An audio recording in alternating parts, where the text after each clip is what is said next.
नमस्कार। आज हमारी कहानी का शीर्षक है घमंडी कौवा।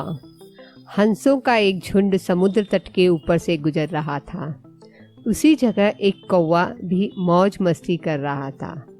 उसने हंसों को उपेक्षा भरी नजरों से देखा।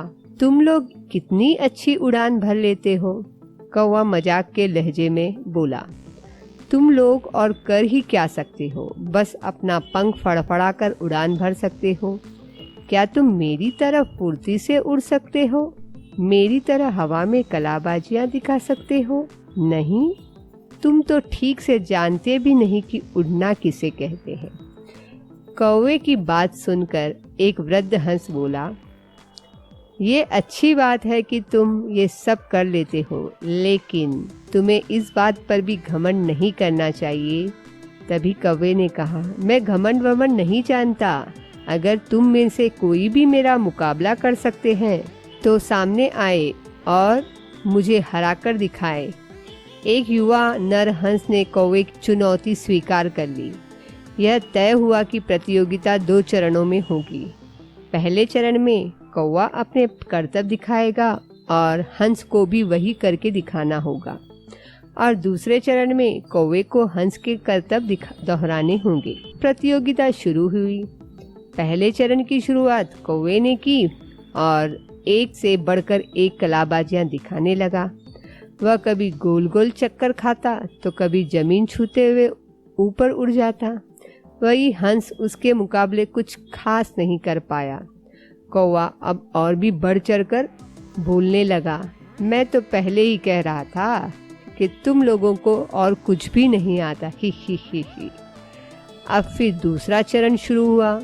हंस ने उड़ान भरी और समुद्र की तरफ उड़ने लगा। कौवा भी उसके पीछे हो लिया। ये कौन सा कमाल दिखा रहे हो भला, सीधे सीधे उड़ना भी कोई चुनौती है? सच में तुम मूर्ख हो, कौवा बोला। पर हंस ने कोई जवाब नहीं दिया और चुपचाप उड़ता रहा। धीरे धीरे वे जमीन से बहुत दूर होते गए और कौवे का बड़बड़ाना भी कम होता गया और कुछ देर में बिल्कुल ही बंद हो गया। कौवा अब बुरी तरह थक चुका था, इतना कि अब उसके लिए खुद को हवा में रखना भी मुश्किल हो रहा था और वह बार बार पानी के करीब पहुंच रहा था। हंस कौवे की स्थिति समझ रहा था, पर उसने अनजान बनते हुए कहा, तुम बार बार पानी क्यों छू रहे हो? क्या ये भी तुम्हारी कोई कर्तव्य है? नहीं, कौवा बोला, मुझे माफ कर दो, मैं अब बिल्कुल थक चुका हूँ और यदि तुमने मेरी मदद नहीं की तो मैं यही दम तोड़ दूंगा। मुझे बचा लो, मैं कभी घमंड नहीं करूंगा।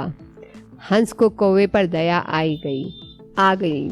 उसने सोचा कि चलो, कौवा सबक तो सीख ही चुका है, अब उसकी जान बचाना ही ठीक होगा, और वह कौवे को अपनी पीठ पर बैठाकर वापस तट की ओर उड़ चला। दोस्तों, हमें इस बात को समझना चाहिए कि भले हमें पता न हो, पर हर किसी में कुछ न कुछ योग्यता होती है जो उसे विशेष बनाती है, और भले ही हमारे अंदर हजारों अच्छाइयाँ हों, पर यदि हम अब उस पे घमंड करते हैं तो देर सवेर हमें भी कौवे की तरह शर्मिंदा होना पड़ता है। एक पुरानी कहावत भी है, घमंडी का सर हमेशा नीचा होता है। इसलिए ध्यान रखिए कि कहीं जाने अनजाने आप भी कौवे वाली गलती तो नहीं कर रहे हैं।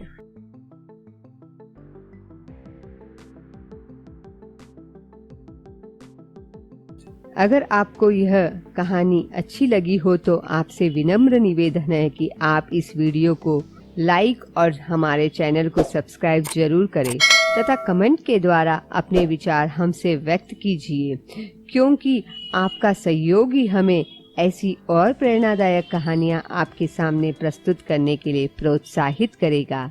जय भारत।